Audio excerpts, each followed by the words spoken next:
أسوأ محترف اتعاملت معاه في حياتي.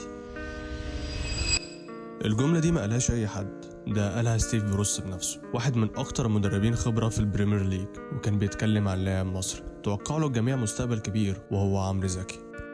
وفي صيف 2008 عمرو زكي ابن ال 25 سنة وقتها انضم من نادي ويجن الإنجليزي على سبيل الإعارة من نادي الزمالك. اللاعب كان جاي من الدوري المصري ومش معروف أوي في إنجلترا، وسعره في الفانتسي كان مغري جدا، 5 مليون بس كمهاجم. لكن الناس اترددت تشتريه خصوصا من غير المصريين لأنه ببساطة ما كانش عليه أي ضجة.